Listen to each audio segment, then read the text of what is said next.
Hello class, in this video we are going to talk about electrical signaling of neurons. We are going to look at resting, local, and action potentials. Here's my neuron. We can see the dendrites, which are branches that receive signals and conduct strong electrical signals to elicit a response from target cells. The soma, which is the control center of the cell. The narrow end of the soma is called the axon hillock, and this region is also known as the trigger zone, since this is where the neuron generates an electrical signal to transmit down the axon and to the target cells. The axon and the Schwann cells that are covering the axon with a neurolemma layer and myelin sheath are shown here. They're kind of small. The unmyelinated sections between the Schwann cells are called nodes of Ranvier. And at the end of the neuron, we see the terminal arborization, and at the very ends, the synaptic knobs, which are a little bit small to see. Remember, neurons are excitable, conductive, and have secretionary abilities in order to communicate and stimulate other cells. But how exactly do neurons generate and transmit electrical signals? First, let's review what electrical potentials are and electrical currents. An electrical potential is the difference between the concentrations of charged particles between one point and another. If there isn't a difference in charged particles between 2 points, then there is no electrical potential. The electrical currents are flows or movements of charged particles from one point to another. Let's take a look at the neuron's plasma membrane, where the electrical potential and electrical currents can be shown. Here's a zoomed in view of the plasma membrane of my neuron. Here we see that the intracellular fluid of the neuron and the extracellular fluid outside of the cell. In the ECF, there is an abundance of positive sodium ions depicted by these orange skittles, and there are a few sodium ions in the ICF as well. But predominantly there is potassium ions, which are positive and shown by these purple skittles. In the ICF, there are also negatively charged proteins that cancel out many of the positively charged potassium ions in the ICF. Sodium and potassium ions must use gates and pumps to be transported into and out of the cell under certain conditions, but potassium ions inside of the neuron are able to move out of the neuron on a more regular basis. Remember electrical potential? Here at the plasma membrane, there is a difference in charges between the positively charged ECF and the negatively charged ICF. This difference between the two fluids means that an electrical potential exists. Sodium-potassium pumps are responsible for the active transport of sodium ions from the ICF to the ECF. At the same time, the pump transports potassium ions from the ECF to the ICF. This looks something like this. Sodium ions from the ICF move to the ECF. From the ICF to the ECF using ATP. And at the same time, the potassium cations move from the ECF to the ICF. Using that ATP turns to ADP. These pumps run non-stop, allowing for the appropriate cation distribution of a higher concentration of sodium ions in the ECF and potassium ions in the ICF. An electrical potential exists at the plasma membrane, but the cell is at rest. When a cell is at rest, the value of the ICF charge is negative 70 millivolts. This is called resting membrane potential.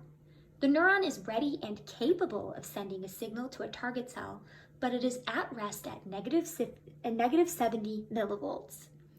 In the state of rest, the plasma membrane can also be described as being in a polarized state. Electrical signals are then stimulated by chemicals, light, pressure, and changes in temperature, etc. The electrical signals that are sent down a neuron are actually the movements of sodium and potassium ions into and out of the ICF that result in changes to the membrane's polarized state, moving the membrane away from polarization. Let's take a look at how signals are generated. In the resting state, the sodium gates and potassium gates are closed. So here's our potassium gate and our sodium gates. When the neuron's plasma membrane is stimulated, the sodium gates open and cause a flow of sodium ions to enter the cell. So let's stimulate our plasma membrane, resulting in the opening of the sodium gates. When these are open, the sodium cations are able to flow into the ICF. The introduction of these new sodium cations causes the ICF to become more positive, and this disrupts the negative 70 millivolt resting membrane potential. A shift in the membrane potential to become more positive is called depolarization. The influx of sodium cations at the site of stimulation causes neighboring sodium gates to open, resulting in more sodium ions entering the neuron, moving the cell's membrane potential in a positive direction, continuing to move in a positive direction away from negative 70 millivolts. So let's show the sodium gates opening. More sodium is flowing in, causing the ICF to become more positive, and depolarization is starting to occur, moving away from the negative 70 millivolts towards the negative 55 millivolt threshold. A local potential signal occurs when the current is strong enough to move through the plasma membrane of the soma and to the axon hillock. So through the soma to the axon hillock. Local potentials are graded, meaning they vary in magnitude based on the strength of the stimulus to the neuron. The stronger the stimulus, the more sodium gates will open, resulting in more sodium ions to enter the ICF, causing more and more depolarization of the membrane. Local potentials currents get weaker as they move farther away from the site of stimulation. They are decremental. They are also reversible. If the stimulation stops, the sodium gates will close and the pumps will return the sodium ions back to the ECF and the membrane will return to its resting membrane potential. That will look something like this. Our chemical stimulant from the green skittle stops, causing the gates, the sodium gates, to close and the sodium cations to be pumped back out of the ICF. But for the sake of continuing forward to action potential, let's move these guys back.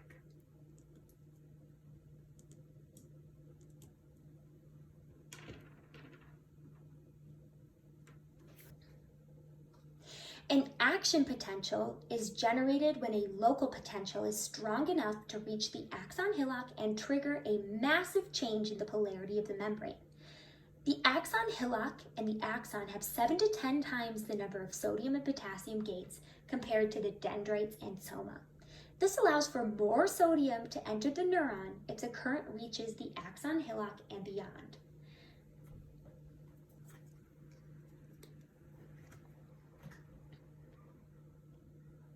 The result is a strong and quick disturbance to the polarity of the plasma membrane called action potential. Action potentials are the signals that are transmitted down the axon of the neuron. They are irreversible, maintain their full strength, and follow the all or none law, meaning if the local potential is not strong enough once it reaches the axon hillock, no action potential will occur. If the local potential is strong enough to open an abundance of sodium gates at the axon hillock, the threshold potential of negative 55 millivolts is met, and action potential will occur. The numerous sodium gates at the axon hillock open and cause a flood of sodium ions into the ICF, causing rapid depolarization. So let's go ahead and move more of these sodium cations into the ICF via the potassium gate. Let's do this one as well.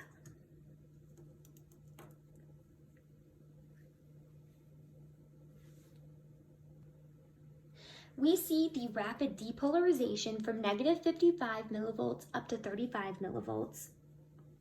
As you can see, we started at the resting state at negative 70 millivolts, moved up towards the negative 55 millivolt threshold. The sodium gates opened up, causing a massive influx of sodium cations into the ICF, causing rapid depolarization away from the negative millivolt value all the way up to 35 millivolts. The 35 millivolt ICF value is known as the peak value of the action potential. At this point, the sodium gates close and the potassium gates open. So let's close our sodium gates and open our potassium gates.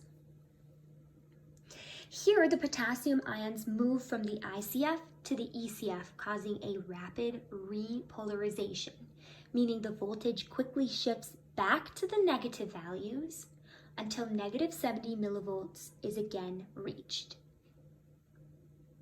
So we're going to pump our potassium cations into the ECF through the potassium gate, causing a rapid repolarization back towards negative 70 millivolts. Repolarization down to negative 70 millivolts.